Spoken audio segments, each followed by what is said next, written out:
Pushkin. Hey, Revisionist History listeners.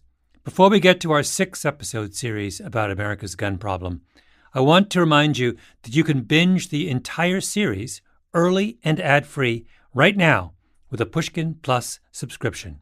And that same subscription gets you exclusive access so you can binge listen to Happiness Lab, our hit podcast, The Dream, and all 12 episodes of Paul McCartney's new podcast, McCartney, A Life in Lyrics. That's just the September lineup.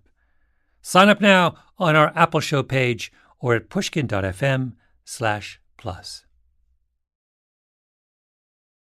It isn't often that a writer, or any man, is given an opportunity to destroy a figure he's always hated, a character that all his life has cluttered his landscape like a slum. And to be able to do so, and get paid for it to boot, is to be doubly blessed. The co-creator of the greatest television Western of all time was a man named John Meston. My hated figure is the Western hero who rides along, thumping his guitar, nasally singing a synthetic ballad, and looking for all the world like a fugitive from a cheap circus.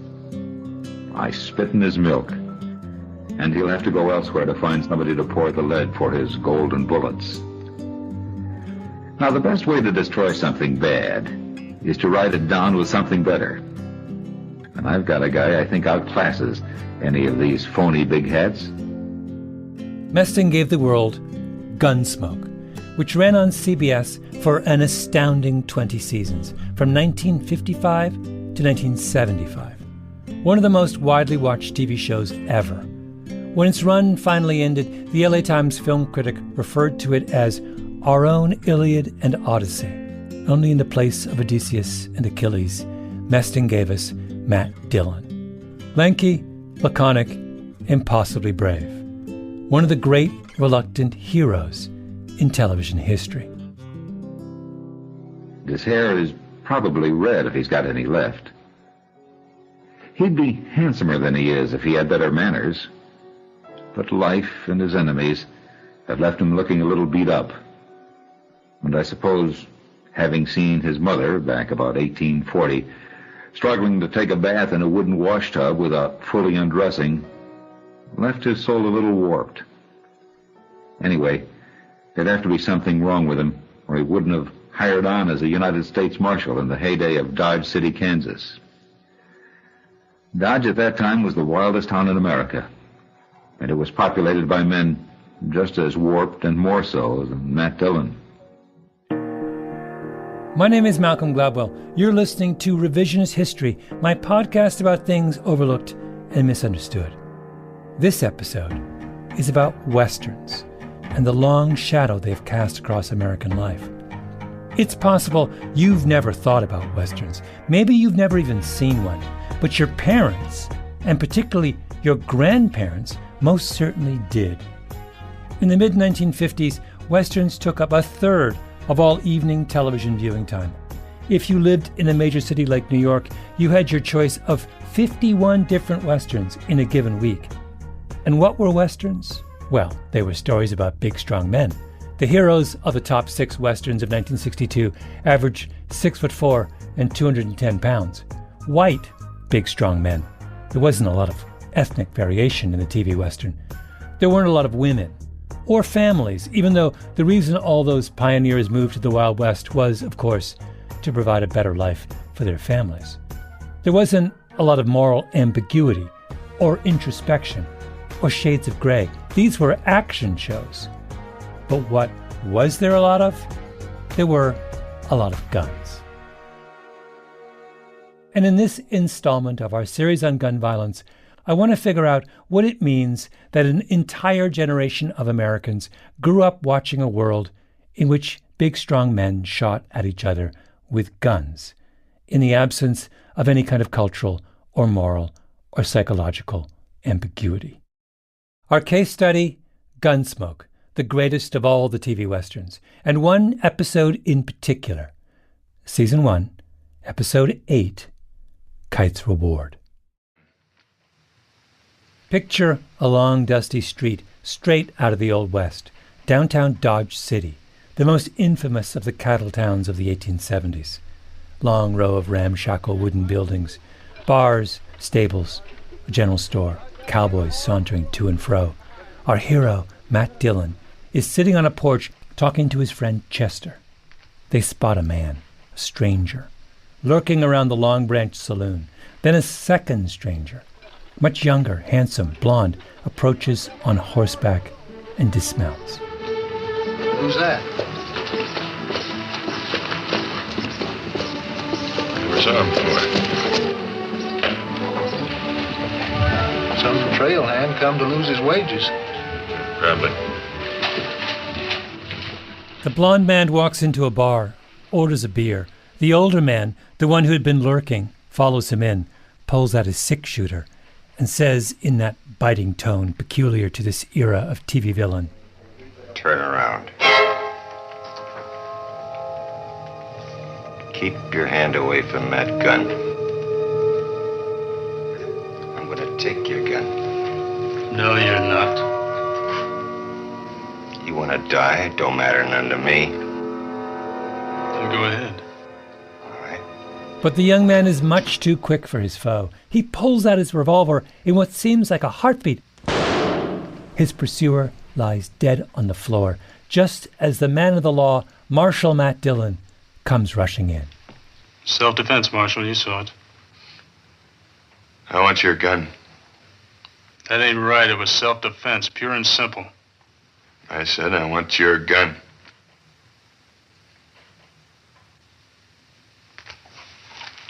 All right, take it. And Matt Dillon takes his gun away. Now, let's pause here, because this is a hugely significant moment. First thing, maybe an obvious thing, this whole scene is very American.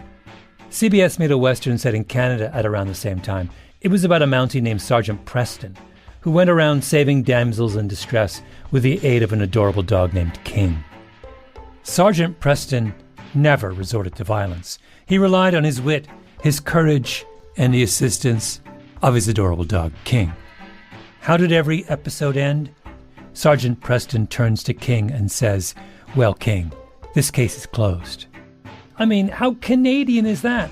It's one of my greatest regrets that during my Canadian childhood, we didn't have a television in our house, and so I never got a chance to learn of the role that large, fluffy dogs played in taming the Canadian North. Oh, but Gunsmoke? That's a different story. Episodes of Gunsmoke did not end with Matt Dillon saying, "Good doggy, good doggy." Second thing, why do we care so much about Gunsmoke? Because, and this is important, I'm trying to solve a puzzle having to do with the 2022 case of New York State Pistol and Rifle Association v. Bruin. The landmark decision where the Supreme Court ruled that a New York state law restricting handgun licenses was unconstitutional. If you listen to the first episode of this miniseries, which I dearly hope you do before you listen to this one, you'll know I have strong feelings about the court's infatuation in that case with a certain disputatious 17th century slave trader named Sir John Knight. But here we are concerned with a broader puzzle. It came during oral arguments. Oral arguments are a big deal. Lawyers for both sides gathered to present their arguments publicly before all the assembled justices. Arguments are tested, questions are asked. The whole thing goes on for hours. It's Daniel in the lion's den, one lawyer versus 9 of the keenest legal minds in the country. So, November 3rd, 2021, the Solicitor General of the State of New York is up at the front of the palatial hearing room. Barbara Underwood, serious glasses, kindly smile. Kind of looks like your grandmother. That is, if your grandmother had argued 22 cases before the Supreme Court.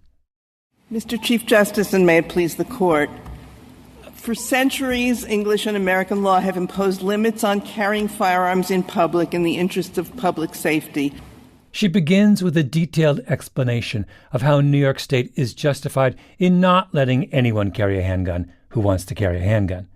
But then she's interrupted by Samuel Alito, one of the most conservative members of the court and almost certainly the grumpiest.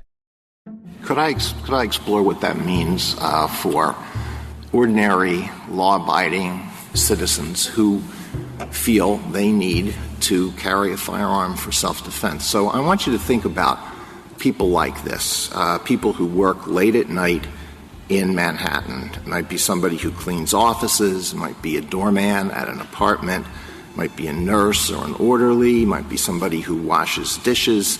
None of these people has a criminal record. They're all law-abiding citizens. They get off work around midnight, maybe even after midnight. They have to commute home by subway, maybe by bus.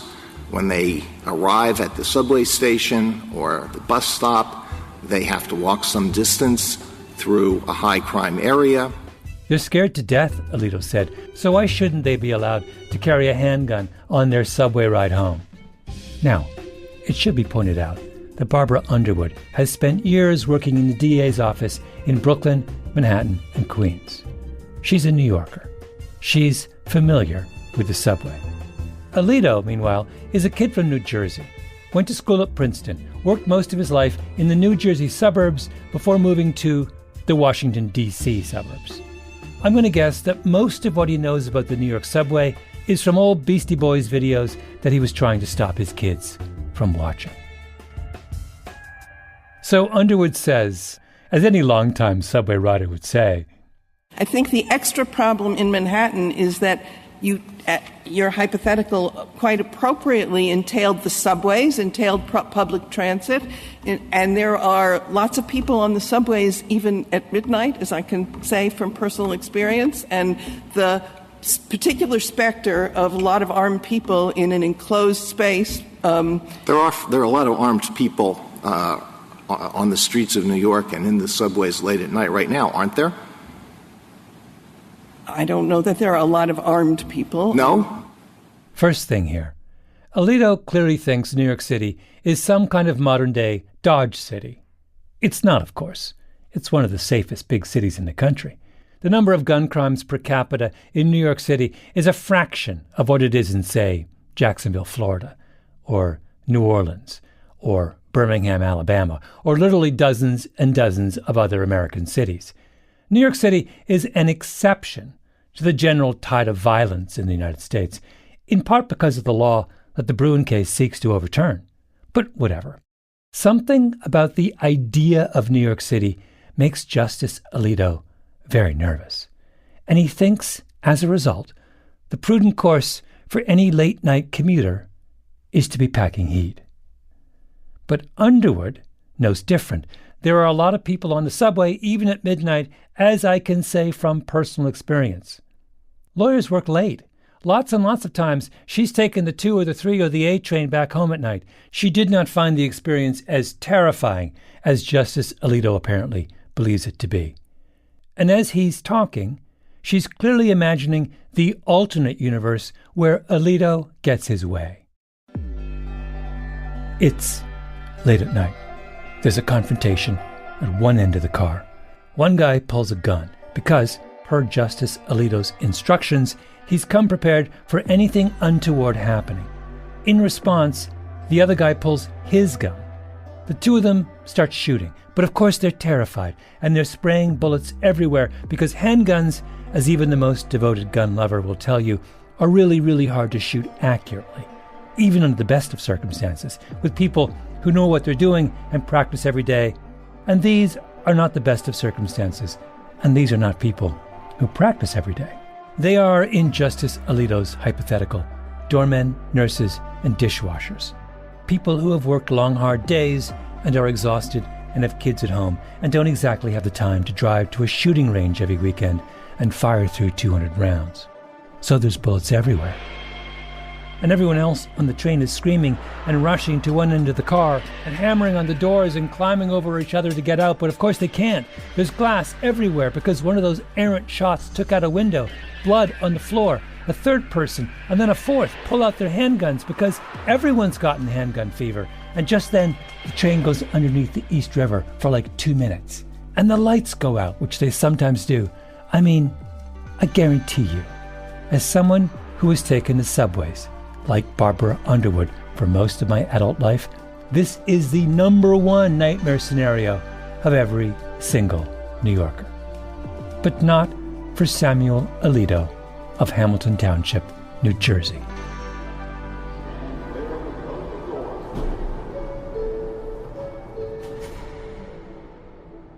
How many people with illegal guns, if that's what I'm talking about. Yeah. How many illegal guns were seized by the New York Police Department last year?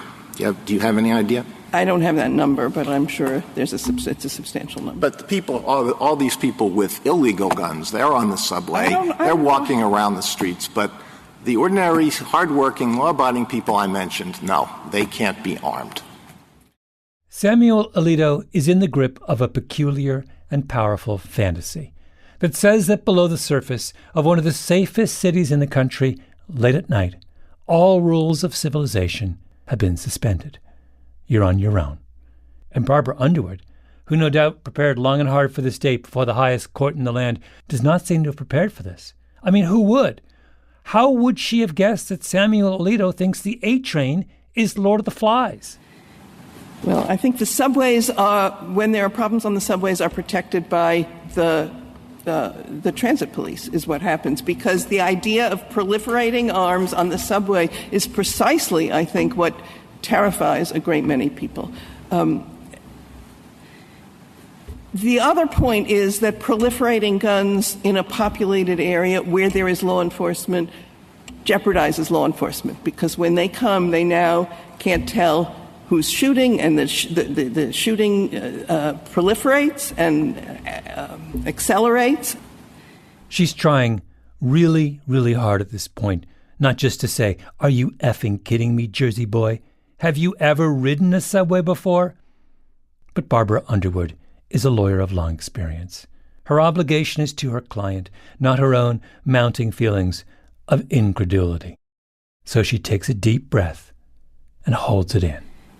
And in the end, that's why there's a substantial law enforcement interest in not having widespread carrying of guns. So here's the puzzle. Where did this completely lunatic idea come from? How did Samuel Alito, legal powerhouse, come up with this weird, violent fantasy where the best path to ensuring the safety of a subway rider is to encourage that rider and all of his fellow commuters to stuff a handgun in their waistband and face down their assailant mano a mano on the A train as it passes underneath the East River? There are countless law review articles devoted to the origins of the American love affair with guns, histories of the evolution of our thinking about the Second Amendment. When confronted with a powerful idea, we assume that it has deep and serious roots. But come on. This isn't an idea. It's a fantasy. And where do fantasies come from? From the stories we're told in childhood. When I look at grown-up Samuel Alito dreaming about bad guys on the A train, I think of little Sammy Alito growing up in the 1950s in Hamilton Township, New Jersey. And I wonder, did he watch one too many episodes of Gunsmoke? In particular, episode 8 from season 1, Kite's Reward.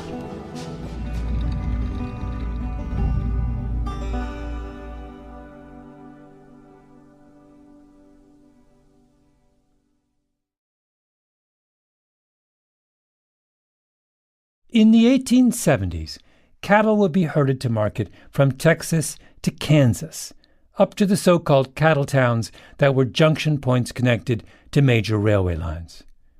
The longest-lived and most infamous of those cattle towns was Dodge City.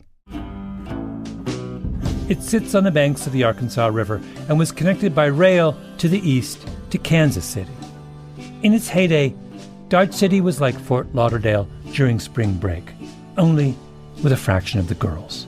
Just lots of young men, alcohol, and guns. 1,200 full-time residents, 19 bars, filled with fortune seekers, buffalo hunters, cowboys, gamblers, desperados, what they call in westerns, hard characters. Here's a typical Dodge City story that appeared in the Wichita Beacon in November of 1872. 3 or 4 Texas men the paper reported, took over the Kelly and Hunt dance hall. One of them made whiskey and sugar free to everybody, while the others kept up the dance, music, and condiments until daylight. I think you're getting the picture. The article goes on. The dance room was also occupied by a gambling outfit. Oh, okay. One of the Texas men, who were giving away the free booze and sugar, accuses one of the gamblers of cheating and, quote, grabbed up the entire wealth of the concern to appropriate it, unquote. Whereupon, one of the gamblers fractured the skull of one of the Texans with a 6-shooter. He dies. The cowboys come to the aid of their fallen comrade. There's a gun battle. 2 more are shot dead. A 3rd wounded. The bodies are thrown out onto the street. And here's the crucial detail. The party goes merrily on. That's Dodge City.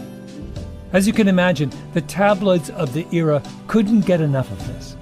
The expression, which I'm sure you've heard, "we gotta get out of Dodge," is a reference to Dodge City. So what is Gunsmoke?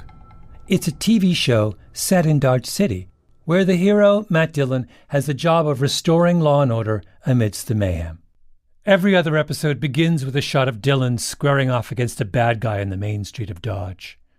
He outdraws him, shoots the bad guy dead. Then, after the credits, we see Dillon walking through a cemetery where all the many dead are buried, and in voiceover, delivering a little homily about the enormous weight on his shoulders.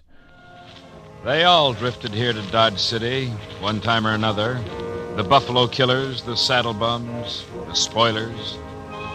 It's the end of the track and the start of the wilderness, the dumping ground of odds and ends and beginnings and leftovers. It's a place to stop and take the kind of pleasure you need. It's a place to pass through, and sometimes it's a place to die. So, Episode 8, Season 1, Kite's Reward. The young blonde man's name is Andy. He's just shot the stranger dead. Dillon has taken his gun.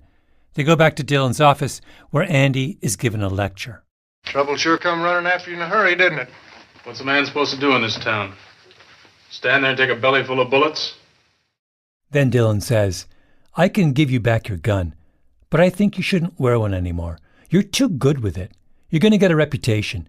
People will come after you to see if they can best you." It happened to me once, Andy. And it's happening to you.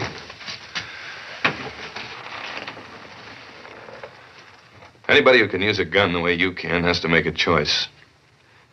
You can go on using it, or you can quit before you get blood all over you. They have a heart-to-heart. Dillon is the wise father figure Andy clearly never had. "Dillon, why don't you quit wearing it?" Andy, "I don't know. I'd feel kind of naked, I guess." Dillon persists. But it's going to be one man after the other from now on. You're going to have to kill whether you like it or not. But I'm not going to watch it. Now, you leave that gun off, or you get out of Dodge and go do your killing somewhere else. Finally, Andy agrees, unbuckles his gun belt, hands over his 6-shooter and holster. All right, let's pause once again, because there are so many things to discuss. First of all, let's deal with the non-trivial matter of the homicide that just occurred inside the Long Branch Saloon. To help put this event in some kind of statistical perspective, I recruited the services of my very able assistant and producer, Tully Emlin. Okay, so a couple weeks ago, I gave you an assignment. Just describe for us the assignment. So the assignment was to watch, well, first you said to watch all of Gunsmoke. Which is bananas. Yeah, it's like 20 seasons, something like that. Yeah. But then the assignment turned into watching the first 2 seasons of Gunsmoke. Tully ordered the complete Gunsmoke collection on DVD. Do you even know what a DVD is? Like, this is like so prior generation. Oh, I grew up watching DVDs. Just checking. But I don't have a DVD player, so I got the DVDs and then I wound up having to watch on my roommate's PS4, which was kind of funny. This is the first time in human history someone watched Gunsmoke on a PS4. I think on a so, PlayStation. yeah. There are 39 episodes per season, so Tully watched 78 in total, a statistically representative sample. Yeah, so the assignment was to watch every episode and make note of any time there's a gunshot and any time there's a homicide. So I counted any time somebody was killed on purpose. So there's a few instances of someone accidentally getting shot, and I didn't count that as homicide. And and then you created a kind of an Excel spreadsheet. Yeah. And in which you also described the nature of the shooting. Yes. Yes. And so give me the bottom line on the statistics of number of gunshots and homicides in the first 2 seasons of Gunsmoke. All right, let me just pull this up really quick. Okay, so starting with season 1, we had a total of 212 gunshots in the whole season. And this includes gunshots in the air, just to scare people or something like that. And then of those 212, 132 were shots specifically pointed at people. There were 59 homicides, and 46 of those homicides were from gunshots. Okay, and then season 2? So the number of gunshots that I counted for season 2 was 151. Of those, there were 52 homicides, and of the gunshots in total in the season, 111 were pointed specifically at people. As far as I can tell, Tali performed the first ever statistically rigorous forensic analysis of the Gunsmoke archive. You know, Tali, I used those numbers and I calculated independently what the homicide rate per 100,000 is for the town of Dodge as depicted in Gunsmoke. And that works out, given there's 1,200 people in Dodge, a homicide rate of, I think, 4,917 per 100,000, which would be like 8 times higher than the highest homicide rate in any city in the United States today. Oh, my God. It's like the most murderous. There was one episode where 8 people were killed. Yeah. That was all at once, too. I remember that episode. That's a mass shooting. Yes. The writers of Gunsmoke were committed to portraying Dodge City as a very, very dangerous place. Now, was Dodge in real life that dangerous? Was it actually the case that a river of blood flowed through the center of Dodge City, Kansas in the latter half of the 19th century? There was so much myth-making that surrounded Dodge City that for the longest time people assumed that the mythical Dodge City and the actual Dodge City were the same. This was the Wild West. But a homicide is a matter of record. Towns, even deeply dysfunctional towns, collect death certificates. They have newspapers that report on murders, court records that document criminal trials, graveyards where people are buried. And in the 1960s, a historian named Robert Dykstra decided to fact-check the claims about Dodge City. Here's what he discovered. In 1872, the year Dodge City was founded, the homicide count was 18, which in a town of 1,200 people is nuts. But that was before the town had a police force. They promptly got themselves a county sheriff, and for the next couple of years, there are no homicides at all. And for the 11 years that follow, until the cattle trading period ends, Dodge City averages 1.6 homicides a year, which is still a lot for a small town, but not that bad for a place that's basically spring break on steroids. The real Dodge City is nothing like the mythical Dodge City. The real Dodge City is proof that law and order works. You bring in a lawman and the place goes back to normal, which is 100% the opposite lesson of television's Dodge City, isn't it? Gunsmoke says that you can be blessed with a diligent, wise, rangy, indefatigable, courageous U.S. Marshal, the legendary Matt Dillon, and he will invariably catch the bad guy and gun him down on the street, but at the very thing that police are supposed to do, and in fact do in the real world, that is, stop murders from happening, Matt Dillon is helpless. He's the U.S. Marshal for Dodge City for 20 seasons, and the bodies just keep piling up.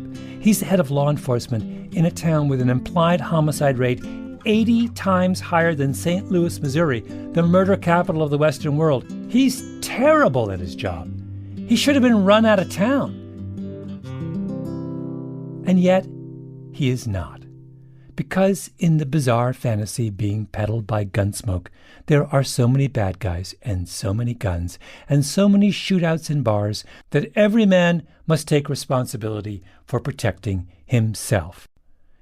If you have a quiet drink at the Long Branch Saloon and a stranger comes in with an itchy finger, you have to be prepared to defend yourself. It's up to you, because there's no guarantee that Matt Dillon will rush in time to help you.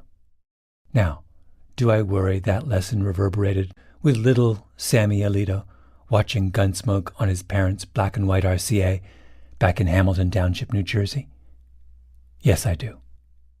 By the way, it wasn't just Alito.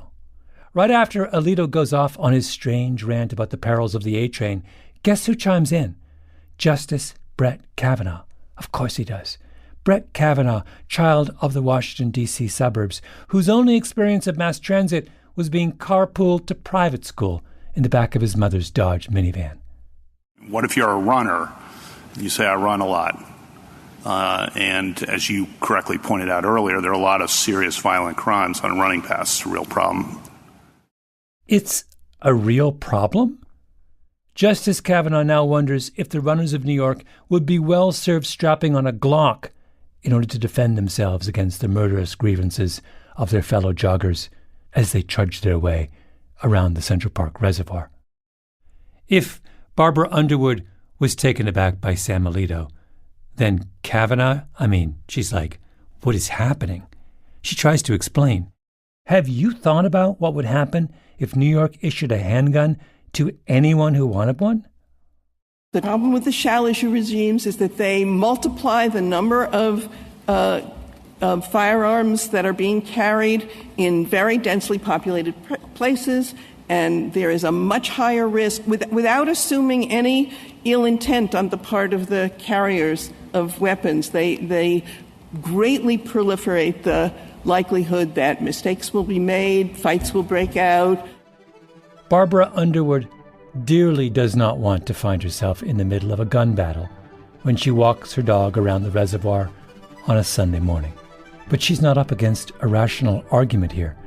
She's up against a fantasy shared by a whole group of middle-aged men on the Supreme Court. The fantasies of little boys who once spent too many hours in front of the television.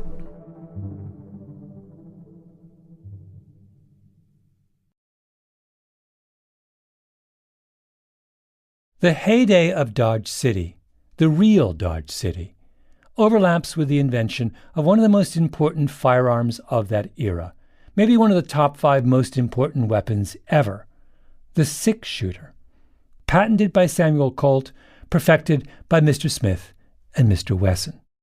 So revolvers were fairly easy to get by about 1850, but by 1870 and 1880, you could order them for just a few dollars through a catalog. It was incredible, the number of revolvers that were available and circulating in public as compared to decades past. That's the historian Brennan Rivas. The pistols of the early 19th century were cumbersome, unreliable, inaccurate. People were more worried about Bowie knives than they were about handguns. The arrival of the revolver changed all that. The invention of a weapon with a cylinder filled with bullets that rotates every time the trigger is pulled solved every problem that plagued the 19th century handgun. So you have a proliferation of a gun that is a significant innovation. It's cheap, it's effective, it has all kinds of other... Can you describe a little bit the kind of social and political response to the proliferation of the revolver? Well, a major response from American people was to talk about how sad it was that people were being shot all the time.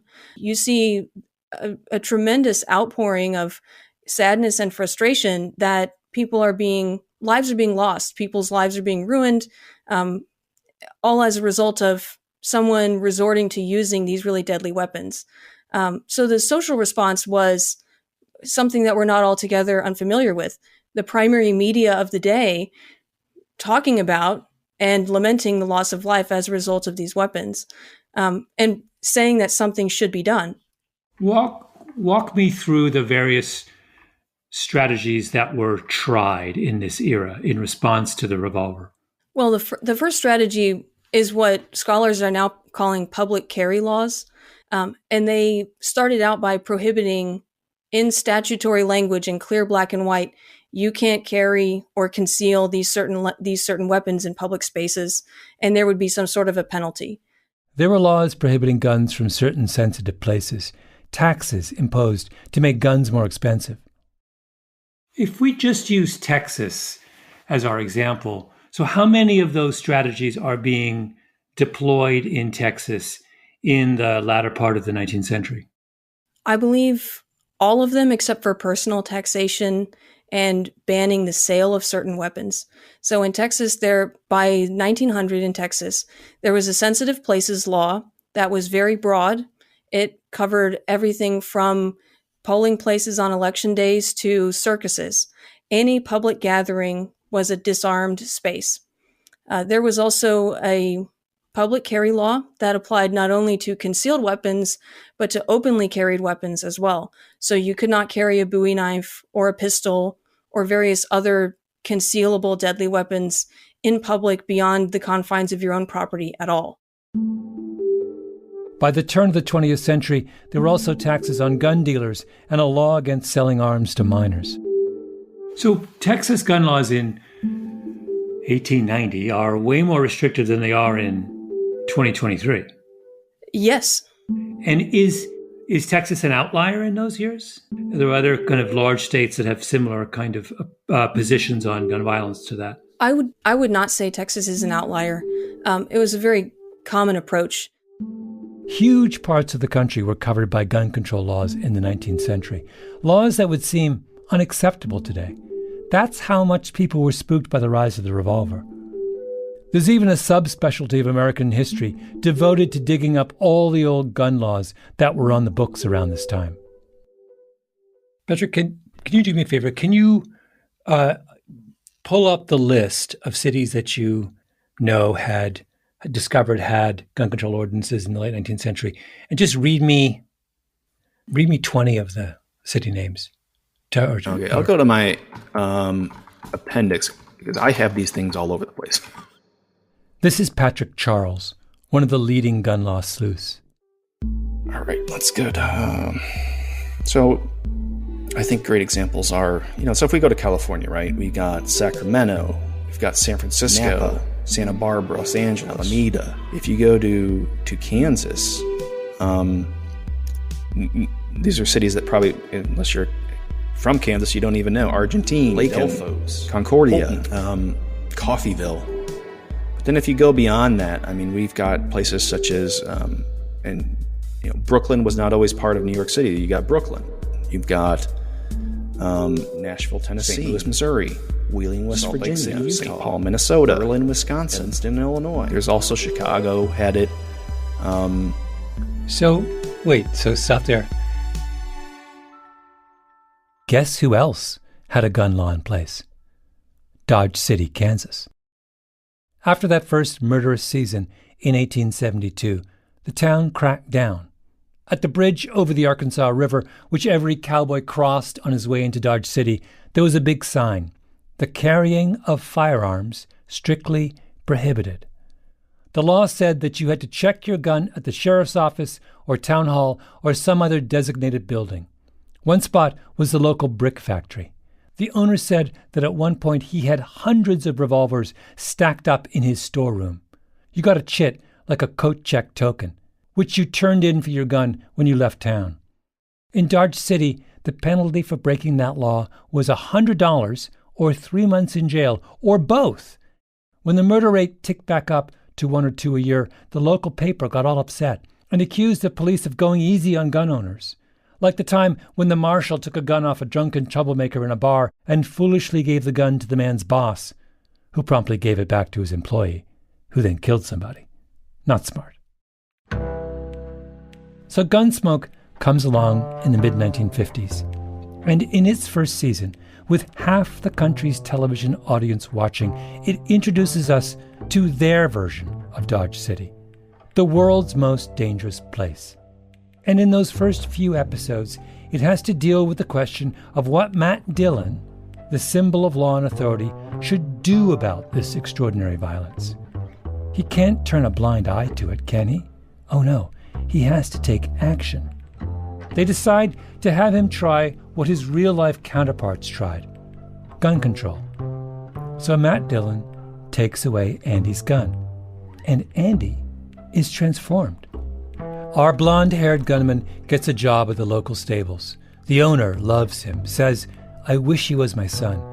We see Andy at the local saloon having a single chaste beer, chatting politely with the beautiful proprietress.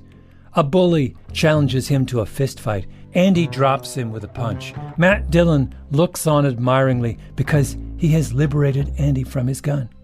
Dillon has been given moral purpose. Andy has been given redemption. Both men see a way forward out of the unrelenting bleakness that is Dodge City. You know something, Marshal? What? You was right about me not wearing a gun. I'm glad I took it off. You was right about me not wearing a gun. But then, commercial break. And when we come back, a stranger shows up in Dodge City, asking after Andy. Says Andy's an outlaw.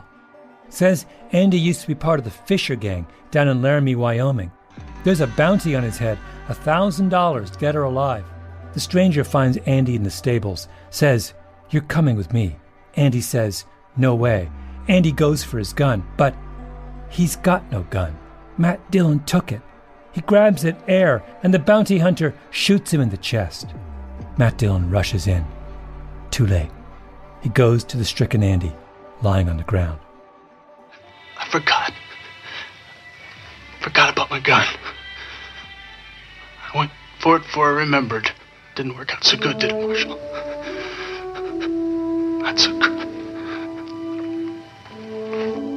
Just because I forgot and went for my...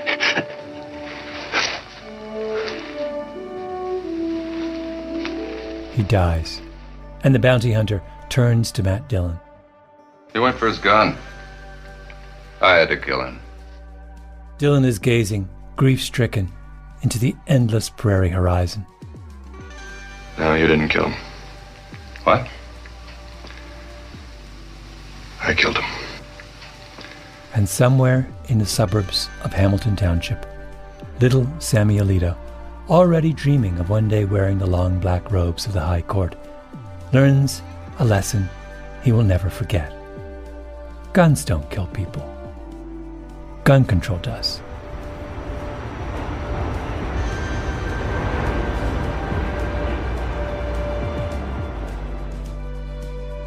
Our Revisionist History Gun series was produced by Jacob Smith, Ben Nadaf Haffrey, Kiara Powell, Tali Emlin, and Lee Mengistu. We were edited by Peter Clowney and Julia Barton, fact-checking by Arthur Gompertz and Cashel Williams. Original scoring by Luis Guerra. Mastering by Flawn Williams. Engineering by Nina Lawrence. I'm Malcolm Gladwell.